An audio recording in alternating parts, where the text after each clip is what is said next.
नमस्कार, स्वागत है आप सभी का 18 स्वदेश पर। मैं हूं आपके साथ सौमित्र बुद्धकर। आप देख रहे हैं मार्केट्स पर हमारी खास पेशकश कल की तैयारी। आइए बता दें क्या खास लेकर आए हैं आज हम शो में आपके लिए। मारुति में हमने जोरदार तेजी आते हुए देखी है। 8,300 के स्तर भी इसने आज छुए। क्या है तेजी के ट्रिगर, क्यों इतना एक्साइटेड है ये स्टॉक और इसमें अब क्या करना चाहिए, जानेंगे हमारे मेहमानों से। जोमैटो और ब्लिंकिट की डील पर लेकर आएंगे एक्सक्लूसिव खबर और साथ ही साथ कल के लिए कुछ दमदार ट्रेडिंग आइडियाज भी होंगे शो में शामिल।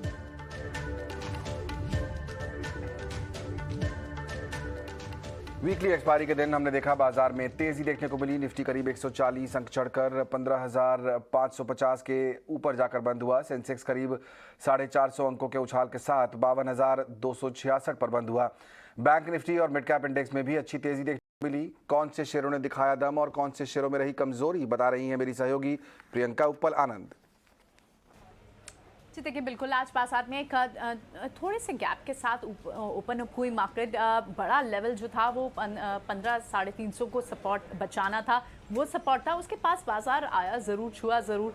वॉलेटिलिटी बाजार में इतनी हावी थी, दोनों तरह के मूव्स आपने ट्रेडर्स को आज देखते हुए देखे होंगे। 1 बजे के करीब तो आपने जितने गेन्स इरोड किए थे, इनफैक्ट बाजार नेगेटिव हो गया था और जिस स्पीड से 200-250 पॉइंट्स सिर्फ बैंक निफ्टी पर ही गिर गया था, आपको लग रहा था कि शायद अहम सपोर्ट टूट जाएंगे, लेकिन बाजार ने उन मूव्स को सस्टेन किया, उन लेवल्स को प्रोटेक्ट किया, सपोर्ट को बचाया और इनफैक्ट उससे बढ़त भी ली।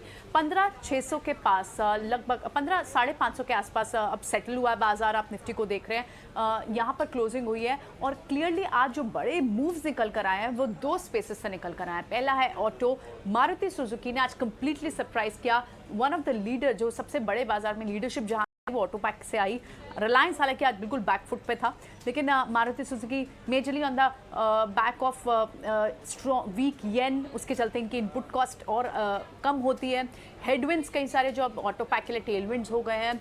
कंज्यूमर कमोडिटी यूजर है ये और कमोडिटी प्राइसेस लगातार फॉल करें, तो ये थीम लगातार इसी पर आपको बाजार में मारुति सुजुकी, हीरो मोटो, आयशर, अशोक लेलैंड, तो यानी ऑटो स्पेस में आप कोई भी कैटेगरी हो, पैसेंजर हो या फिर कमर्शियल व्हीकल हो या फिर 2 व्हीलर स्पेस हो, सभी में तेजी देखने को मिली। सो ये एक पैक था जिससे लीडरशिप देखने को मिली। दूसरा पैक आपको अब जो थीम दिख भी रही है वो, क्योंकि क्रूड में जो क्रैकडाउन है उसका फायदा आपको पेंट काउंटर्स में दिखता है। एशियन पेंट जैसे स्टॉक्स आपको आज तेजी के साथ दिखाई दिए। टायर स्टॉक्स में अब आपको मोमेंटम बिल्टअप होते हुए दिखाई दे रहा है। सीएट, एमआरएफ, अपोलो टायर, इनको हम ट्रैक भी करे तो लगातार बात हो रही थी। सो ये कुछ स्टॉक्स थे जहां पर आपने देखा होगा कि मूव्स आए और साथ ही अब बहुत हद तक वैल्यू कंफर्ट दिख रहा है, टेक्निकल बाउंस बैक दिख रहा है आईटी में एक्सपर्ट्स को। आज आपने टीसीएस, विप्रो, इन्फोसिस, इन सब यहाँ इस बढ़त में आज की जो तेजी थी उसमें पार्टिसिपेट करते हुए देखा। और मिड कैप आईटी में भी आपको काउंटर्स लाइक इन्फोसिस हो, परसिस्टेंट हो, माइंडट्री, कोफोर्ज जैसे काउंटर। कोफोर्ज में तो पिछले पूरे हफ्ते हमने तेजी देखी, इनमें अब आपको फिर से मूव्स दिख रहे हैं। एक्सेंचर के नंबर्स हैं, अच्छी गाइडेंस की बात हो रही है और इसके चलते आपको फिर से टेक्नोलॉजी में एक रिवाइवल दिख रहा है। तो क्लियरली बाजार अभी फिलहाल एक तेजी के, एक रीबाउंड के मोड में दिखाई दे रहा है। एक्सपर्ट्स मान रहे हैं कि 15,500 ये एक अच्छा लेवल था, यानी अब एक next leg of up move बाजार जरूर गियर अप कर सकता है यहाँ से। बिल्कुल, तो एक्सपायरी का दिन और हमने देखा खास तौर पर आज तेजी ऑटो स्पेस में देखने को मिली। हमने कई एक्सपर्ट से भी बात की आज दिन भर। व्हाइट ओक कैपिटल मैनेजमेंट के आशीष सुमैया ने हमसे खास बातचीत में कहा कि बाजार में निवेश का यही सुनहरा मौका है। उनके मुताबिक एफआईआईज के रडार पर अब भारतीय बाजार हैं। तो ध्यान में हमको ये रखना है कि भाई फंडामेंटल्स जो हैं उसमें लोग वेस्टर्न वर्ल्ड से या यूएस से फुल्ली इंटीग्रेटेड नहीं है। फिलहाल हमको मार इसलिए पड़ रही है क्योंकि फ्लोज में हम फुल्ली इंटीग्रेटेड है। तो अगर बाहर के कारणों की वजह से यहाँ पे बिकवाली होती है, जैसा मैंने पहले भी बताया कि नॉन डेडिकेटेड फंड्स में बिकवाली हो रही है, इंडिया डेडिकेटेड फंड्स में बिकवाली एक्चुअली नहीं हो रही है। तो ये बताता है कि भाई फंडामेंटली हम पूरी तरह से जितना सोचते हैं उतना कनेक्टेड नहीं है, लेकिन फ्लोज में मैं मानता हूँ फुल्ली कनेक्टेड है। और क्योंकि हम फ्लोज में फुल्ली कनेक्टेड है इसीलिए तो हमको ये मौका मिल रहा है। तो और 5-10% डाउनसाइड की चिंता नहीं करते हुए मुझे ऐसा लगता है कि हमको फायदा लेना चाहिए। और अब global financial crisis, taper tantrum, Covid, कोई भी एग्जांपल दीजिए, हमेशा यही समझ में आया है कि बाहर के कारणों या बाहर के पैनिक की वजह से यहाँ पे जब सेलिंग होती है तो उसके बाद 1 साल में समझ में आ जाता है कि भाई सुनहरा मौका था, हमने मिस कर दिया। तो फायदा लेना चाहिए। बिल्कुल सुनहरा मौका है और फायदा लेना चाहिए, लेकिन क्या इन स्तरों पर ही बाजार में एंट्री करनी चाहिए या कुछ रुकना चाहिए? गिरावट और बाकी है, पूछेंगे हमारे दो मेहमानों से। देवांग शाह और रवि सिंह हमारे साथ कार्यक्रम में शामिल हो रहे हैं। बहुत बहुत स्वागत आप दोनों का। देवांग, आज तो काफी अच्छा खासा रोलर कोस्टर देखने को मिला बाजार में। दोपहर को ऐसा लगा कि शायद बाजार रेड में जाके ही एक्सपायर होगा, लेकिन एक्सपायरी जो है वो हुई ग्रीन में। कैसे आपने रीड किया और अब क्या लगता है यहाँ से ये जो रिकवरी है ये कुछ दिन और चल पाएगी? हम ओवरऑल निफ्टी की बात करें ब्रॉड रेंज में अभी भी ट्रेंड नेगेटिव है। डेफिनेटली हमने यहाँ पे एक बाउंस देखा है, तो जो शॉर्ट कवरिंग है 15,750 के अराउंड एक जोन है, एक रेजिस्टेंस जोन है, वहां तक निफ्टी आ सकती है। सपोर्ट की जहां तक बात करें 15,350 का एक सपोर्ट जोन है, तो यहाँ पे सजेस्ट करेंगे जो अग्रेसिव ट्रेडर है वही निफ्टी इंडेक्स स्पेसिफिक ट्रेड ले, वो भी with the strict stop loss. Ravi, आपको क्या इस समय फीलिंग मिल रही है? आप क्या एडवाइस कर रहे हैं क्लाइंट्स को? रुकने का समय है अभी या धीरे धीरे बाजार में उतरा जा सकता है? हम बॉटम के करीब पहुंच गए हैं? कि सौमित जी, जब तक बाजार में उतरेंगे नहीं तब तक आपको जो है वो बाजार की जो रैली है या जब बाजार की उथल पुथल है उसमें आपको कमाने का मौका नहीं मिलेगा। रिस्क जरूर यहाँ पर होगा, लेकिन अब जो हम स्ट्रैटेजी अपना रहे हैं वो कोशिश ये कर रहे हैं, अपने क्लाइंटों को भी यही सजेस्ट कर रहे हैं कि आप जो भी आप फंड इन्वेस्टमेंट या फ्रेश इन्वेस्टमेंट की सोच रहे हैं उसका 30 से 40% जो करंट लेवल आप की जो चर्चा चल रही थी अभी निफ्टी की, मैं सुन रहा था, उस पे अगर आते हैं तो बिल्कुल यहाँ पर निवेश करना चाहिए। दूसरा लेवल जो है, अगर फंडामेंटल पॉइंट ऑफ व्यू से जाए तो बहुत से स्टॉक्स हैं जिन पे डिस्कशन किया जा सकता है, लेकिन निफ्टी के लेवल से यहाँ पर फोकस करें तो हम 14,800 के पास आते ही लगभग अपना जो भी फंड है उसका 60 से 65% का निवेश यहां पर दे देंगे, क्योंकि ओवरऑल मार्केट अब बॉटम आउट होती हुई नजर आ रही। तो लॉन्ग टर्म जो है वो कहीं ना कहीं से अब यहां पर बॉटम आउट करता हुआ नजर आएगा। और फंडामेंटल तो आप स्पेसिफिक अगर चर्चा कर ले तो इस समय आईटी सेक्टर आपको इतने अच्छे वैल्यूएशन और इतने लोअर नंबर्स पे मिल रहा है जो कि शायद आपको कई दशक में नहीं मिला होगा। दूसरी तरफ है इंफ्रास्ट्रक्चर ले, बैंकिंग सेक्टर ले, ठीक है, ये geopolitical tension, oil prices, corona और इस तरीके की चीजें, इन्फ्लेशन, इसका डर रहेगा, लेकिन इस तरीके के माहौल में भी ऐसे स्टॉक्स जो अपनी वैल्यूएशन के पास आ गए हैं उनमें निवेश करने में काफी फायदा है। ओके, तो वैल्यूएशन पर नजर आ लिए और कई सारे सेक्टर ऐसे हैं जो अट्रैक्टिव वैल्यूएशन पर पहुंचते हुए भी दिखाई दिए हैं, लेकिन कुछ सेक्टर ऐसे हैं जिनमें जोरदार तेजी ऑलरेडी देखी जा चुकी है। आज हमने देखा कि पूरा का पूरा ऑटो पैक जोरदार रफ्तार के साथ चल रहा था और सबसे ऊपर नाम था उसमें मारुति का। इस शेयर में हमने देखा कि इसने 8,000 तक के लेवल क्रॉस कर लिए हैं, 8,300 के आसपास पहुंच गया, इनफैक्ट 6% की तेजी के साथ। क्या ट्रिगर रहे आज मारुति में और किस वजह से इतनी तेजी है, ये बताने के लिए मेरी सहयोगी सृष्टि शर्मा जुड़ रही है मेरे साथ। सृष्टि, बताइए क्या ट्रिगर थे आज मारुति में तेजी के? तो भारत में सबसे ज्यादा गाड़ियां बनाने वाली कंपनी मारुति सुजुकी के शेयर देखें तो वो तेज दौड़ लगा रहा है। लगभग 4 महीने के उच्चतम स्तर पे शेयर का भाव चला है और इसके पीछे की कई सारी वजहें इसके फेवर में काम कर रही हैं। आइए सबसे पहले बात करते हैं येन में कमजोरी की। मारुति सुजुकी कई सारी चीज़ें जापान से इंपोर्ट करता है और लगातार अगर हम करेंसी का डेप्रिसिएशन देखें तो येन काफ़ी ज़्यादा कमज़ोर होता हुआ नज़र आ रहा है डॉलर के मुकाबले। आप अगर ये चार्ट देखेंगे तो 24 साल के निचले स्तर पे वो जा चला है और इस साल की शुरुआत से लेकर अब तक अगर आप देखें तो लगातार जो है येन में कमज़ोरी हो रही है और इसका फ़ायदा मारुति सुजुकी को अब कैसे मिल सकता है, ये बड़ा सवाल है, क्योंकि जो इंपोर्ट करता है उसकी पेमेंट करने के लिए वो येन का इस्तेमाल करता है और साथ ही जो उनका सोर्सिंग कॉस्ट है अब इस कमजोरी के बाद वो कम होता हुआ नजर आएगा। आपको एक अगर आंकड़ा बताएं तो करीब 7 से 8% इनके ओवरऑल सेल्स में जो पूरा योगदान है वो इस पर्टिकुलर एक्सपेंस का है और 15 to 16% कंपनी के रॉ मटेरियल कॉस्ट में ये अपनी हिस्सेदारी रखता है ये पर्टिकुलर पेमेंट। और वो अगर अब कम हो जाता है तो कहीं ना कहीं कंपनी के मार्जिन्स को भी बूस्ट मिलेगा और एनालिस्ट का मानना है कि 1 परसेंटेज पॉइंट्स की इनके मार्जिन्स को इस पर्टिकुलर गिरावट से बढ़त मिल सकती है। अगर हम देखें और क्या फेवर में काम कर रहा है तो लगातार आप देखेंगे कि कमोडिटी प्राइसेस में गिरावट हो रही है। 52 वीक हाई से कई ज़्यादा कम हो चुकी हैं कमोडिटी प्राइसेस, तो इनके मार्जिन्स और सुधरते हुए नजर आएंगे। पिछली तिमाही में कंपनी ने करीब 9.1% के मार्जिन्स दर्ज किए थे। आने वाले समय में एनालिस्ट को उम्मीद है कि सारे फैक्टर्स को ध्यान में रखते हुए 10% तक भी छूने चाहिए। अलावा देखें अगर इसके तो कंपनी लगातार नए लॉन्चेस ला रही है, उसको लेकर काफ़ी एक्साइटमेंट है। हाल फिलहाल कंपनी ने नई विटारा ब्रेजा का अनाउंसमेंट किया था और अगले 2 साल में वो एसयूवी सेगमेंट में काफ़ी फोकस करते हुए नई गाड़ियां लाने की उनकी पूरी तैयारी है। और अगर आपको एक इंटरेस्टिंग फैक्ट बताएं तो पिछली बार से देखा गया है ट्रेंड ये सजेस्ट करता है कि मारुति सुजुकी के नए मॉडल का जो सक्सेस रेट है वो करीब 70% है, जो कि के मुकाबले काफ़ी ज़्यादा है। तो इस पर्टिकुलर नए लॉन्चेस को लेकर भी मार्केट में काफ़ी एक्साइटमेंट है। उम्मीद है कि कंपनी का मार्केट शेयर भी बढ़े और ये सारे फैक्टर्स को ध्यान में रखते हुए ब्रोकरेजेस भी हाल फिलहाल काफ़ी ज़्यादा पॉजिटिव हो गए हैं। आप देखेंगे कि HSBC ने 9500 के टारगेट्स यहाँ पे रखे हैं और जेफरीज ने करीब 10,000 से भी ऊपर के यहाँ पे लक्ष्य सुझाए हैं। और हम देखें तो स्टॉक ने डिसाइसिवली 8,000 का स्तर तो पार किया ही है और ब्रोकरेजेस इस पे आने वाले समय में भी काफ़ी पॉजिटिव हैं। शुक्रिया सृष्टि। रवि, आपको भी लगता है मारुति जिस तेजी से चल पड़ा है 10,000 के ऊपर पहुंच सकता है मीडियम टू लॉन्ग टर्म में?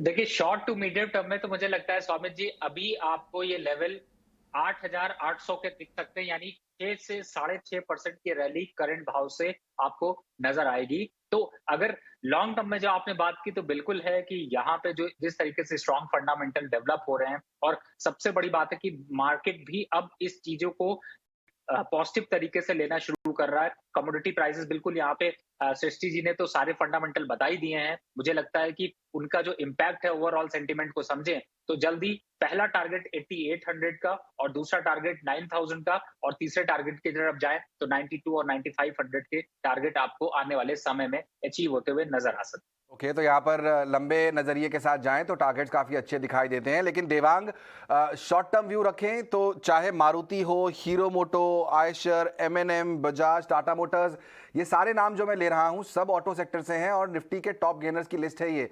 क्या लगता है आपको, इनमें अभी कोई स्टीम बाकी है या जिसको जो मुनाफा मिल रहा हो वो निकाल लेना चाहिए? ओवरऑल ऑटो सेक्टर की बात करें तो आज हम ऑटो सेक्टर में काफी अच्छा ब्रेकआउट देखने मिला है। पर्टिकुलरली मारुति की बात करें तो आफ्टर द काफी वक्त के बाद एक कंसोलिडेशन ब्रेकआउट देखने मिला है स्टॉक के अंदर। तो बाय ऑन डिक्लाइन की स्ट्रेटेजी रखनी चाहिए मारुति में। यहाँ पे एक स्टॉप लॉस सजेस्ट करेंगे 8000 का एक स्टॉप लॉस रखे, ऊपर की तरफ जो लेवल है 8100 8600 तक के लेवल मारुति में देखने मिल सकता है। ओके, और हीरो मोटो, क्योंकि यहाँ पर भी खबरें आ रही हैं कि इन्होंने अपनी गाड़ियों के दाम भी बढ़ा दिए हैं और कमोडिटी के प्राइसेस जिस तरह कम हो रहे हैं, आज भी हीरो मोटो हमने देखा देवांग 6% ऊपर था। क्या इसमें मोमेंटम जारी रहेगा?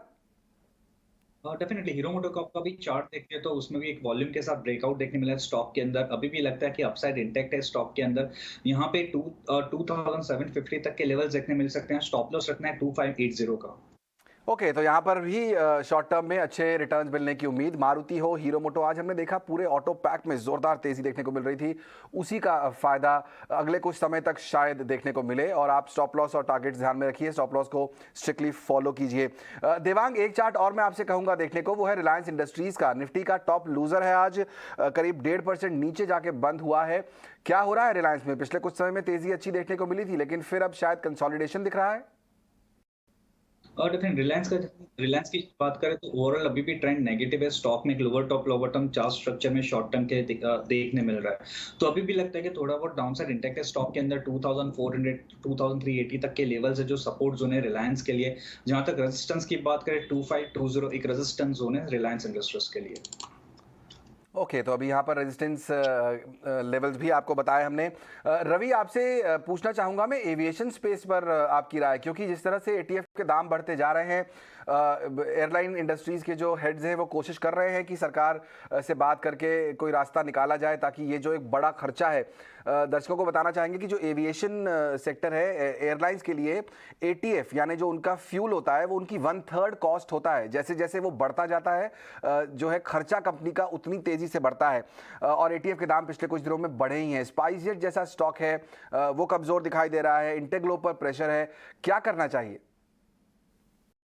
देखिए, इन्वेस्टर के पॉइंट ऑफ व्यू से तो अभी फिलहाल तो अट्रैक्शन थोड़ा सा नहीं दिखाई देता। लगता है कि स्पाइस जेट और खास तौर से इंडिगो जो है, इनमें अभी एक गिरावट और देखने को मिलेगी। और मुझे जो अभी जो फ्यूल प्राइसेस की वोलेटिलिटी है उसके हिसाब से अगर यहाँ पर समझते हैं तो प्राइसेस में कम से कम 3 से 5% का जो है वो डाउनफॉल और देखने को मिल सकता है। अब बात करते हैं पूरे इंडस्ट्री की ग्रोथ की। देखिए, ये इंडस्ट्री नो डाउट आगे आने वाले टाइम पे पॉजिटिव कर सकती है। गवर्नमेंट समय समय पर इस पे सपोर्ट देती है और क्रूड ऑयल की वोलेटिलिटी जो है उसको लेकर के एक सोल्यूशन फाइंड आउट करने की कोशिश की जा रही है। लेकिन ये वो टाइम नहीं है जिस टाइम पे आप इस ट्रेन में अभी सफर करें या इस बस में अभी सफर करें, क्योंकि अगर आप के पास इसकी होल्डिंग है या फिर आपके पास ये स्टॉक लॉन्ग टर्म के लिए भी परचेज किया हुआ है, तो आपको बहुत पॉजिटिव अभी रिटर्न देने वाला नहीं है। थोड़ा सा अट्रैक्शन अभी नीचे का ही रहेगा। तो इन्वेस्टर के पॉइंट ऑफ व्यू से, ट्रेडर के पॉइंट ऑफ व्यू से थोड़ा सा अभी दूरी बनाकर रखनी चाहिए। इंडस्ट्री के पॉइंट ऑफ व्यू से पॉजिटिव होगा, लेकिन उसमें अभी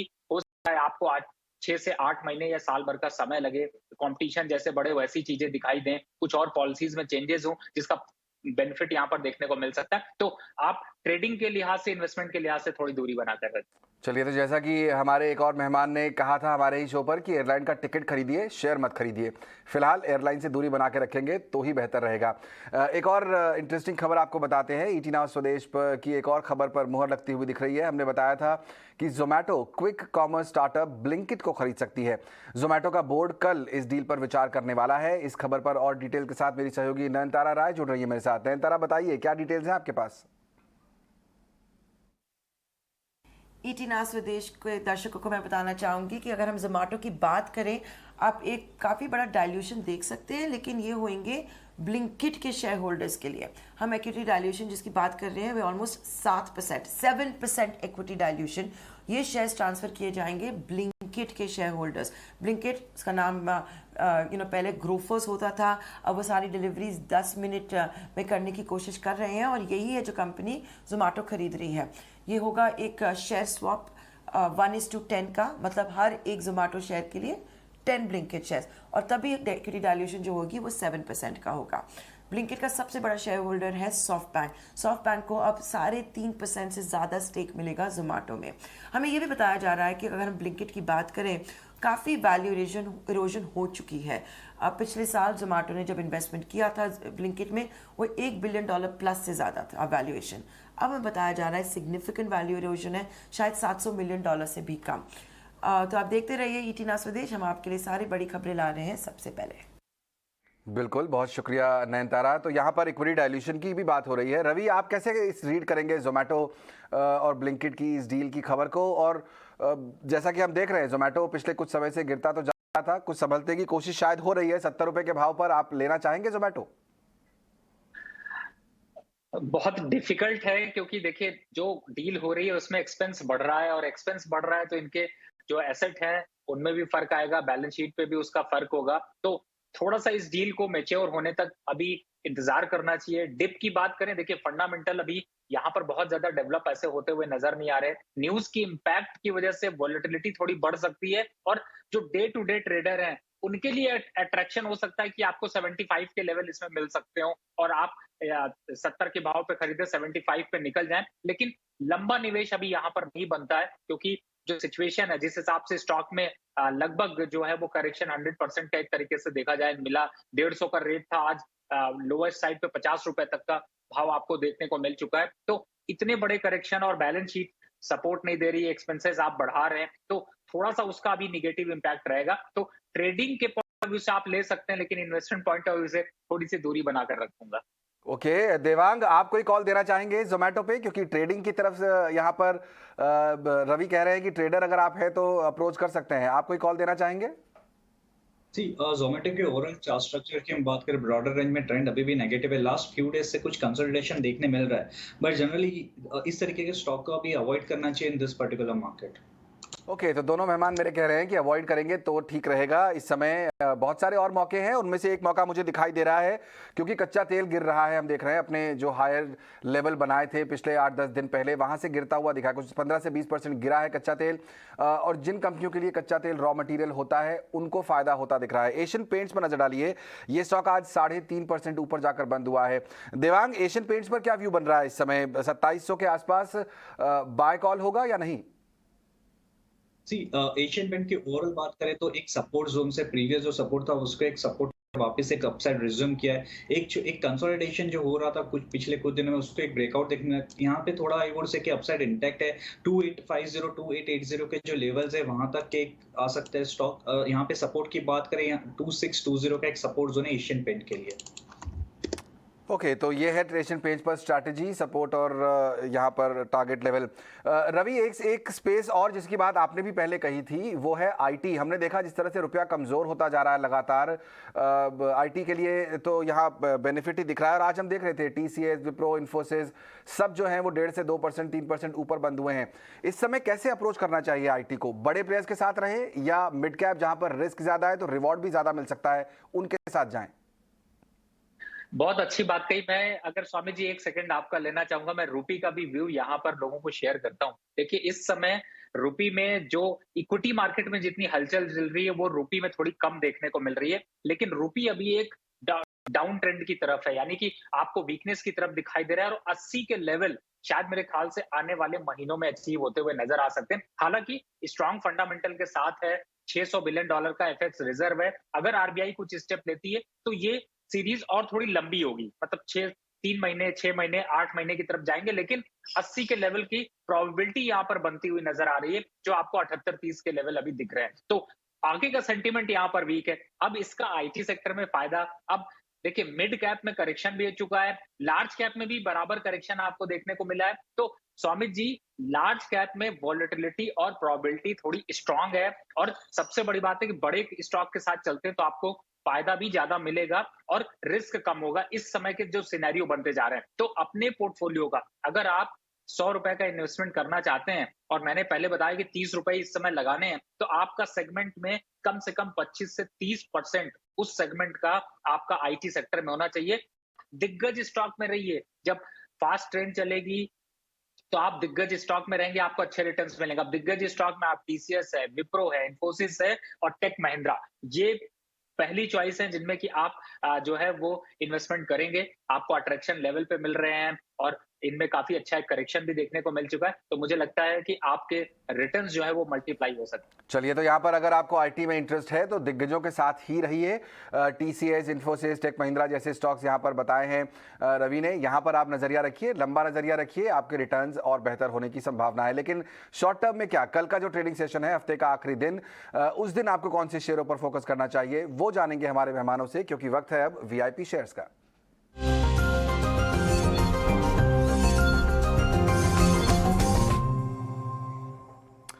देवांग, आपसे शुरुआत करना चाहेंगे, बताइए कल कौन से स्टॉक्स पर फोकस रहेगा आपका?